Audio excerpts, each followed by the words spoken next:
Okay, so this is AQA, the physics part of Combined Science Trilogy, and we're looking at topic number 5, which is forces, and this is the first part of that topic. What you see at the start of each of these parts in the pack, you see a checklist, and what you should do is after you've gone through that part of the pack, you come back to this checklist and just rag rape your understanding of each of these things. So if you've no understanding what it means, that's obviously red. If you understand it perfectly, that's green. And if you know it but not that well, then clearly it's amber. On the second page, you've got a list of basic facts here on the left that you need to learn. And on the right, you've got the sort of things that you might be asked to do in an exam. Now, the first lesson is on vectors, scalars, speed and velocity, and your first task is to fill in the circle map around the word motion. So in the circle you're adding in your understanding of the word motion, and in the frame of reference you can put in some examples of things in motion that you know, and this circle map is something that you could usefully add to as we go through this lesson. So now we come to the first task, and it is to explain the difference between a vector and a scalar. Now this is about quantities, and it's important to understand what the word quantity means. A quantity is something that can be measured.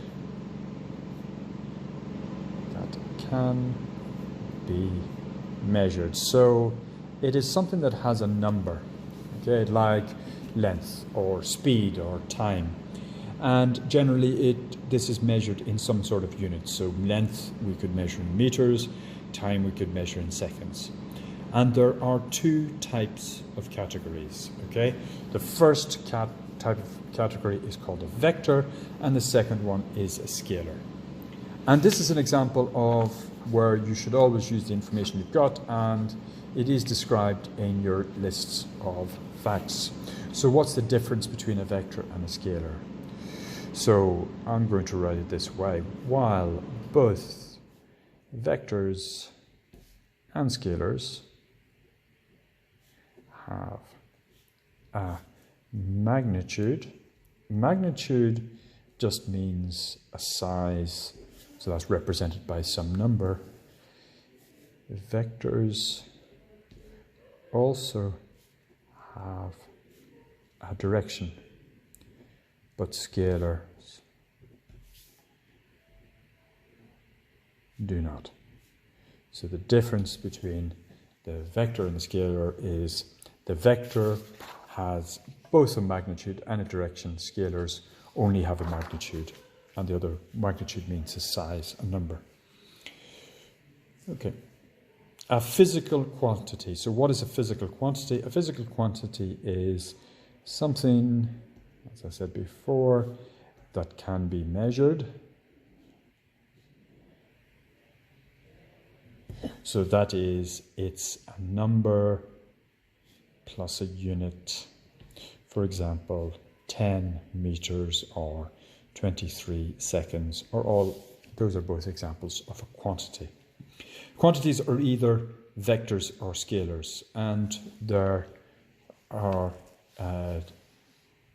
here are some quantities, and we're going to look at which of these it is. So distance.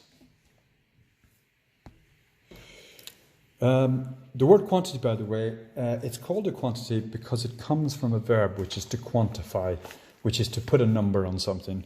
So that's why it's called a quantity. It's something we can put a number onto it. Okay, so let's take a look at some example quantities. We have distance. So distance is how far someone or something has travelled. So there is no sense of direction with this. It's just simply saying an object has travelled a certain distance, and we're not concerned about what particular direction it's travelled in. So that means that this is a scalar. However, displacement, this is the distance travelled in a certain direction. So displacement is the distance travelled in a certain direction, so it is a vector. So for example, if I've got a point A and a point B, then in red here I've got a particular distance travelled. So that is the distance travelled along that red line. Whereas if I want to look at the displacement is a straight line from the start to the end. So that is the displacement. The distance travelled from A to B, so it's a straight line from A to B. Now, speed is the distance travelled in a given time. So this is what you see in the speedometer in a car. It says the car is travelling at 60 miles an hour. It doesn't matter what direction the car is going. We're not particularly interested in that. We're just saying the car is travelling at that speed. So speed is a scalar. Whereas velocity is speed in a particular direction. So for example, if I was to say to someone, to get to this place you need to travel for half an hour at 60 miles an hour towards Canterbury on the M2, then that would be giving a velocity, a speed in a particular direction. So this is a vector.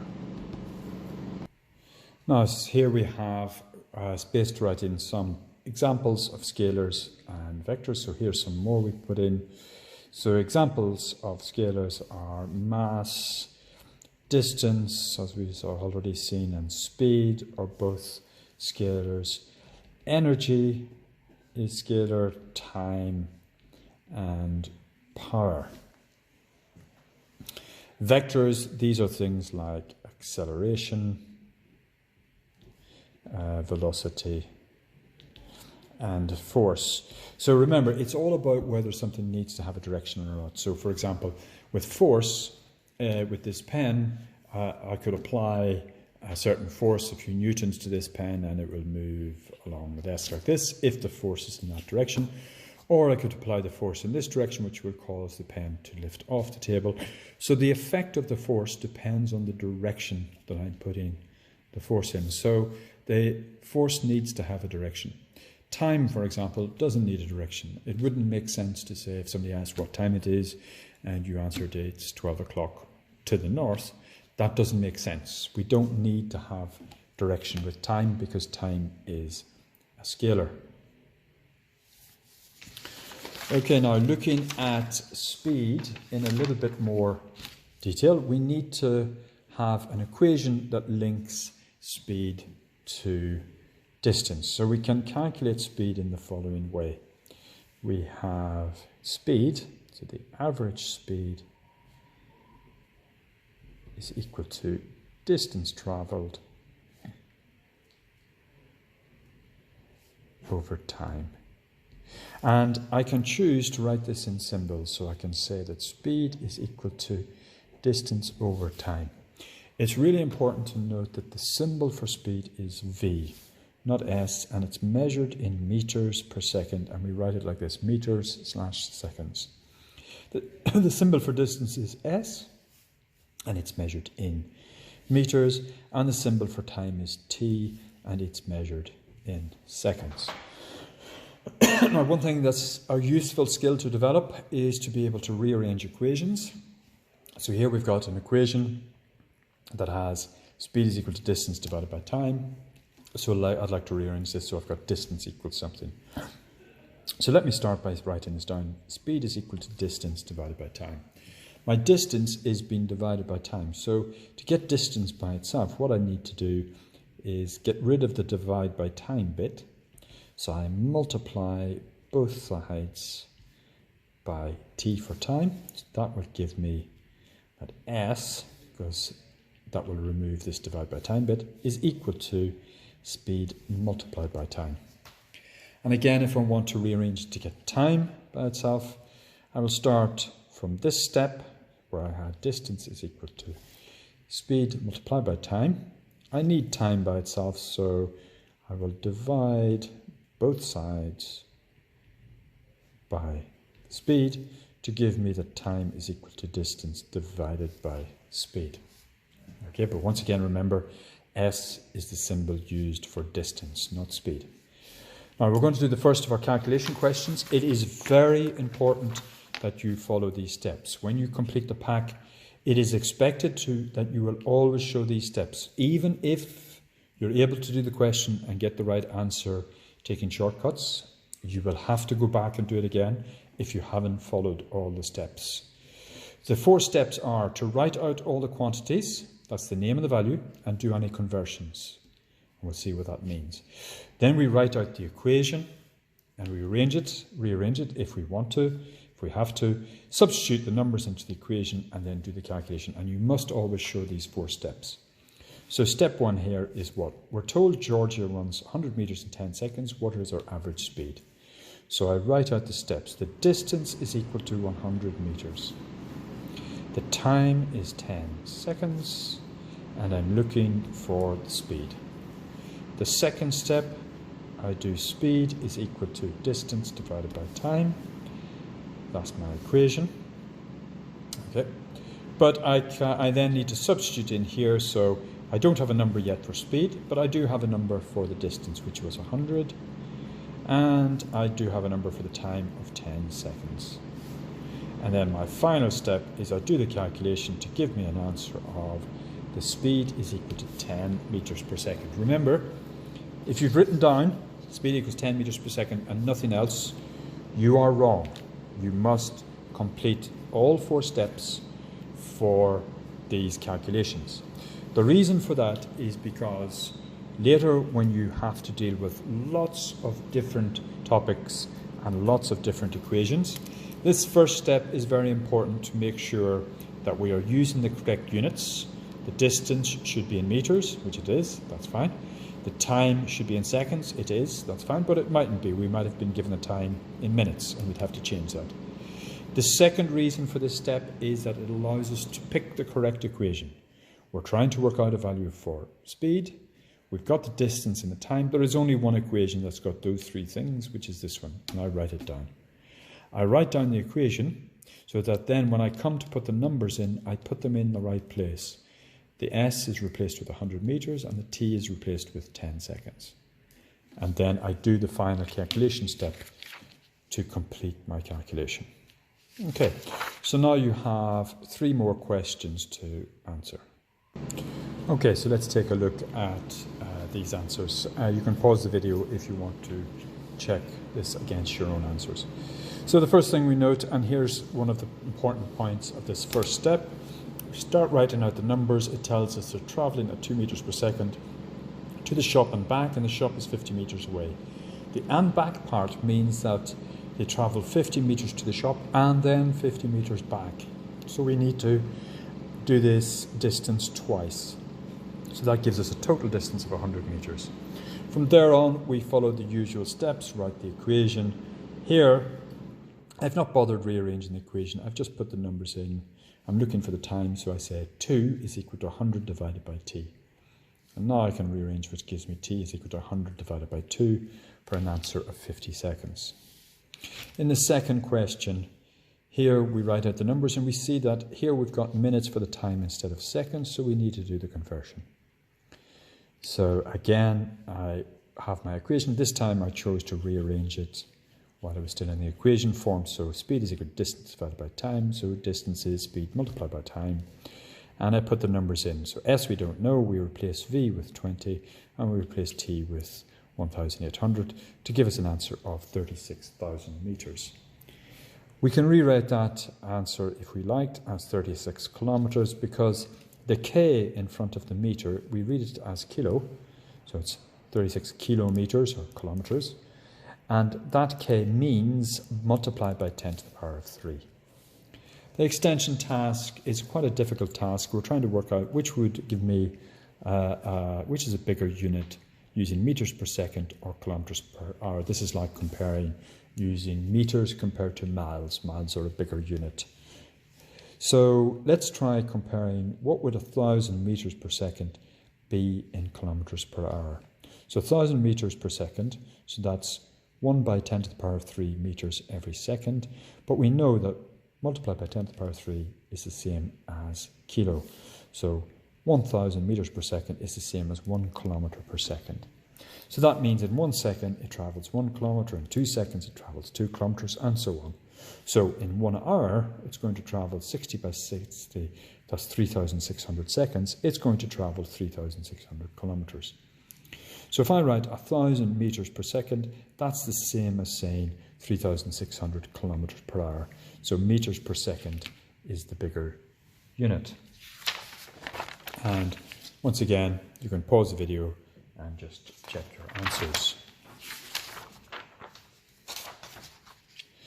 Now, these are some quantities that you need to know. So these are defined by the board as quantities that you need to learn of. Of course, an airplane or a car or a train could be traveling at different speeds compared to what's written in this table, but these are the speeds that you need to know, and they are mentioned in your revision guide.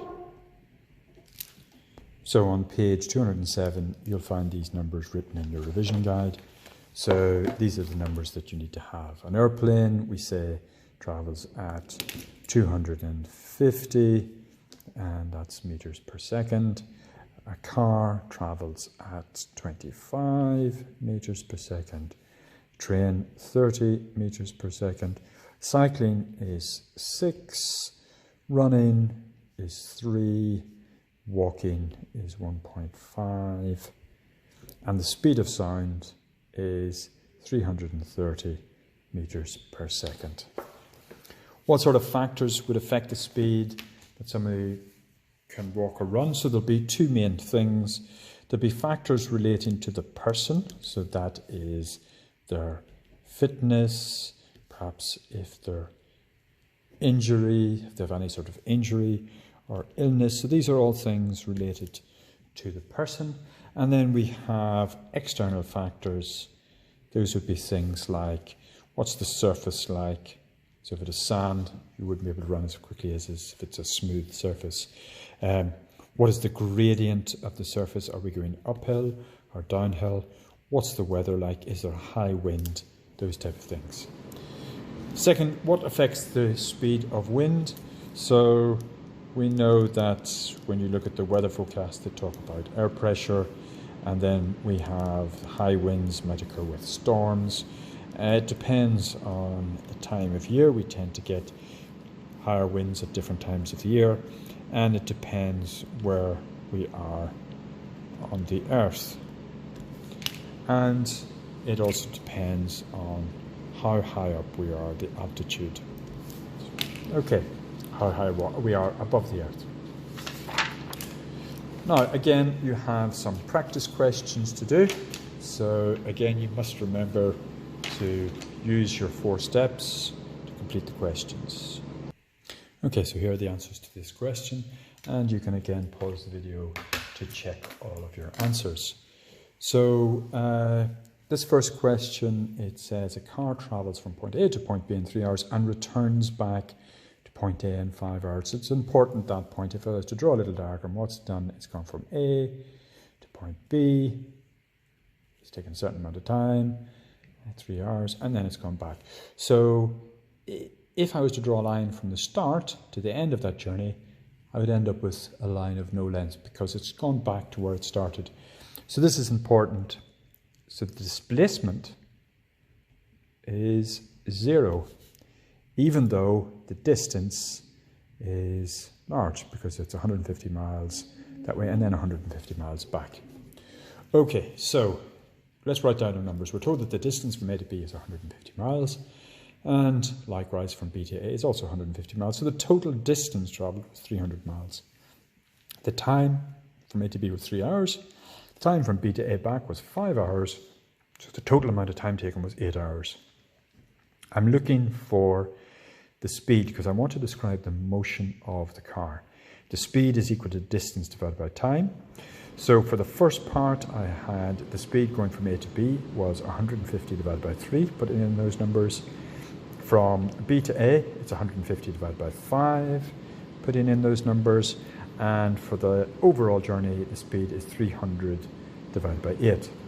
So that gives me, calculating those values, for the first part of the journey, the car was traveling at 50 miles per hour. For the second part, it was traveling at 30 miles per hour. So its average speed was 37.5 miles per hour. So now we look at these. First of all, this number is wrong. It wasn't 40. And also it says velocity, and that would need a direction as well, so it's not that one. The total displacement, we know that it's 0, so it's not 300 miles. And then we've got these two, and on the first face of it, either of these could be the answer because it says it travels at 50 miles per hour and then 30 miles per hour for the second half. But although that's true, it's not an accurate answer because it says for the first half, whereas we see that this was only 3 hours for this part of the journey and it was more than half the time was for this part of the journey. So the most accurate answer is to say the average speed is 37.5 miles per hour. Now the second question looks at something that you will have learnt in Key Stage 3. So we're told a police car is travelling at 60 metres per second, pursuing a van that's travelling at 45 metres per second, and the distance that they're apart is 600 metres, and we want to know how long it's going to take the police car to cover that distance to catch up. Here we need to think about relative velocity, which is what you met in Key Stage 3. That is, how quickly is the police car travelling compared to the van, and that's going to be the difference in their speeds. So the police car is travelling at a relative speed of 15 metres per second. So now I can write out my equation, which I rearranged to get the time is equal to the distance divided by the speed, and I simply put my numbers in, 600 divided by 15 to get an answer of 40 seconds. So once again, you can pause the video and check your answers. Now moving on to lesson 2, here we're going to look at another way we can describe journeys, as well as talking about just measuring the average speed, is in something called a distance time graph. Okay, so we're going to start by just thinking about, again, about speed. How could we do an experiment to show that the average walking speed is 1.5 meters per second? And we're going to use a tape measure and a stop clock. So step 1, we could measure a fixed distance using the tape measure. For example, 100 meters. So that's going to be my first part of my flow map. Then number 2, I could select a diverse range of subjects. These are people who I'm going to get to walk the distance, of different age, gender, and fitness. Now, if I wanted to find the average walking speed for a particular class, then I could just use the people from that class, or a small number of people from that class. But if I wanted to get the average walking speed for humans, then I would have to make sure I have a large sample of various people to try and get the best possible estimation. Then next step, I would time how long it takes for each person to walk the distance. And as always in experiments, I need to say what I'm using a stop clock. So I'm going to use a stop clock. And then step 4, I could find the average time by calculating the mean. And calculating the mean, this is where we add the numbers together and divide by add the results, let's call it, add the results together and divide by the number of results. So if I'd done it with 20 people, I could add all their times together and then divide by 20 to get an average time. And then finally, my flow map, I need to do my last step, which step 5, which is average, or calculate the average speed using the equation speed is equal to distance divided by time. So the distance 100 meters and the time is that average time that I worked out. Some safety that I would need to take into account is you'd have to check no pre-existing medical condition, and you would have to check there's no risk of somebody falling and injuring themselves on the route that you're asking them to take. Okay, now the second part, so you can check your flow map against this. The second thing, a task you're asked to do, was to say, now that you've done this experiment, let's evaluate it if we wanted to try and use it to measure the average speed of Usain Bolt breaking the world record. So, what are the issues here? Usain Bolt ran 100 meters in less than 10 seconds. Okay. The time was measured to hundredths of a second. So we can use our tape measure. It's not the best, but we could use our tape measure to measure out our 100 meters. But the problem we'll have is we're trying to use a stop clock, and we have to be able to measure something that's happening under 10 seconds to hundredths of a second. So I would argue using a stop clock will not be accurate as the human reaction time will cause a significant error. The time it takes for someone to start and stop the start clock would cause a major issue. We're now going to look at making a distance time graph. So a distance time graph, it shows the journey of an object that moves in a straight line. So we're looking at how far distance something travelled, in a certain amount of time. So the next step is, from the numbers you've been given in the lesson, you need to draw a graph. Okay, now the story that was given in the lesson was an object starts at 0 meters and then travels 5 meters in the first 10 seconds. And I've translated this into a results table. So at time 0, it's at 0 meters. And it says in the first 10 seconds, it travels 5 meters. So after 10 seconds, it's gone 5 meters. It then says it stands still for 5 seconds. So from 10 to 15 seconds, it doesn't change the distance, so that stays at 5. It then travels in the next 5 seconds, so up to 20 seconds, it travels 15 meters, so that's going to be 5 plus 15, taking us a total distance of 20 meters. Then stands still again for 10 seconds, so that brings us up to 30 seconds, and it has stand still, so its distance hasn't changed, it's still 20. And then finally, in the last 20 seconds, so going from 30 up to 50 seconds, it travels 2.5 meters from 20 to 22.5. Now, note that the rules about drawing a table are, number one, we have to have headings. The first row is always the headings. The headings need to have the quantity. So in the first column, I've got time as the quantity. And in the second column, the quantity is distance. And the unit, so the time has been measured in seconds, the distance has been measured in meters. Then we have the results. And the results, there are no units.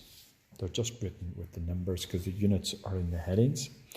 And you'll also notice that we always have the same number of decimal points. So because we had one result that was 22.5, we can't write this as 20, we have to write it as 20.5. Okay, so those are my results. So I've changed that description, the story, I've changed into these numbers. And what I can do now is I can plot this. Now, in tables of results, the independent variable is always the one that's in the first column. And this is usually what we put on the x-axis. So if you're asked to draw a graph from a table, it's normally these values that are on the x-axis, and then so that means these values should be on the y-axis. So I can now start to plot my graph. So I draw out the axis, time is on the x-axis, and I put the same label that I had in the heading, time in seconds, and distance in meter is on the y-axis. So the first point is 0, 0. So I show that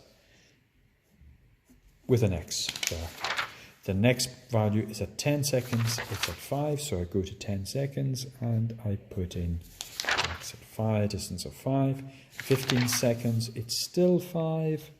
So that's going to be there. And then at 20 seconds, it's 20. Yep, at 20 seconds, we've travelled a lot. It's went all the way up to 20. That's up here. And then at 30 seconds, it stayed at 20. So again, it stopped moving. And then finally, at 50 seconds, it's gone up a small amount this time to 22 and a half, which is going to be here.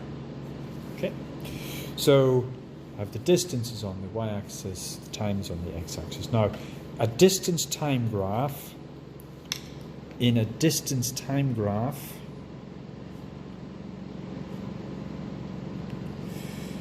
we do not draw a line of best fit. So in a lot of graphs in science, you plot the points and then you draw a line of best fit. That's not the case here. What we need to draw here is joining the dots lines. So we go from there to there, and then from here to here, and then from that point we go all the way up to there, and then we go across like this, and then finally we go from here up to there. So there is my graph. I've plotted the points and I've joined that dot to dot. I haven't done a line of best fit. This shows me the journey that the object followed. So that's the graph, and here we have our table of results. You can pause to make sure you've managed to get that. The distance time graph shows us the journey that the object followed, and it isn't just telling us what distance, we can find out what distance it was away at each point, but we can also calculate the speed. So in a distance time graph,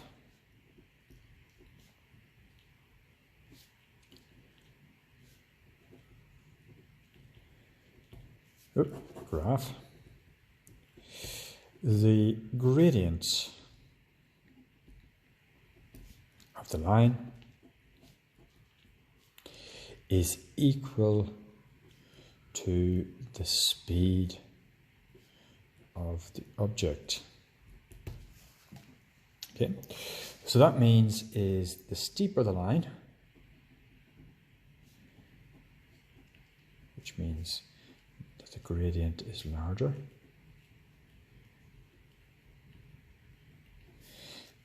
the faster the object is moving. So the steeper the line, the faster the object is moving. So when we look at this graph Here it was traveling at a certain speed, but here the gradient is 0, it's horizontal, that means the object is not moving, so remember. And then here between these 2 points, it travelled at a very fast speed. Gradient is very steep, and then again it stopped and didn't move for this 10 seconds. So in this next exercise, you need to work out what is the speed of the object in the first 20 seconds, and you're then going to answer the other questions on the next page, and so you can pause the video and check your answers. Okay, so for the first question, we're asked to calculate the speed from the first 20 seconds, and we're going to get this from the gradient. The gradient is equal to the speed. The gradient we work out by doing how much it's changed in the y-axis divided by how much it's changed in the x-axis. So we've got the change in y divided by the change in x. So in the y side, and you see I've drawn my triangle here, and it's very important you do that to show the examiner that you've understood that you're taking the gradient. On the y, I've gone up by 10, so my number at the top is going to be 10, that's 10 meters. And along the x, I've gone across 20 seconds. So at the bottom here, I've got 20 seconds. So the speed is equal to 10 divided by 20, which gives me an answer of 0.5 meters per second. Note, we never give the answer as a fraction. I would not write down a half a meter per second like this. That would be incorrect. You must write it as decimal. Okay, so the next part of the question asks how far is the object from the start after 60 seconds. So we're going to use our graph. It's looking for a distance, and distance is on the y-axis. So the first step is I start from 60 seconds and I draw a line up until I reach my graph. Then it says draw a horizontal line across to the y-axis. So from that point I draw a line across like that, and I see that I can read off this answer that the distance travelled after 60 seconds is 30 meters. So the answer is 30 meters. What is the speed during the last 40 seconds? So I'm looking for the gradient of this line. So again, I draw my triangle. This is the change in the y, which is 10 meters, and the change in the x is 40 seconds. So the speed is going to be equal to 10 meters divided by 40 seconds. The speed is 10 divided by 40, 0.25 meters per second. Again, I note I don't write this as a fraction, I write it with a decimal. When was the object traveling the fastest? Well, looking at the graph, we see this is where the line is steepest. So it's traveling fastest between 40 and 60 seconds. As the line was steepest, or we could say it had the largest gradient. Okay, now next part asks when an object is what? The distance time graph is what? Okay, so here we're talking about where the distance time graph has got a curve. So here is where the lines on my graph are not straight. So when an object is accelerating, the distance time graph is curved. So up to now, the object has either been standing still, or it has been moving at a constant speed. Now, if it's accelerating, we can still work out the speed, but it takes a little bit more work. So let's see how we do it. So I'm going to draw a graph as an example, and I'm going to write down and show you how I can work out the speed when the graph is curved. So what I've got here is a distance time graph, time on the x-axis, distance on the y-axis, but this time my line is curved, it's not straight anymore, and I'd like to know what speed is it travelling at 10 seconds. This curve means that it's accelerating, so it starts off at a very low speed and gradually it's increasing its speed. Okay, so this is how we do it. The first step is I draw a line up from the x-axis at that time that I'm interested in, 10 seconds in this case, for example. Now, I could work out the distance if I wanted to by drawing a line across to the y-axis. What I want to do here, what I want to do here is work out the speed. So what I need to do is draw a tangent. Now a tangent is a line that touches the curve at one point. Now the other thing that we need to make sure with the tangent, as much as we can, is that the angles at either side are the same. So here and here, I want it to be roughly the same angle between the curve and my ruler on either side, like so. And then I draw my tangent. Make sure you draw a nice big straight line like that. Okay? The next step is the speed is equal to the gradient of the tangent. So the speed is equal to the gradient of the tangent. So what we need to do is, as we've done before in the previous question, I would now need to draw my triangle, and I would have, let's say, from that time to here, that would be my change in x, and then from here up to this value, that would be the distance, my change in y. And then I calculate my gradient for this tangent, and that would be the speed. Okay, so that's the end of this first section in part 1 of the forces topic.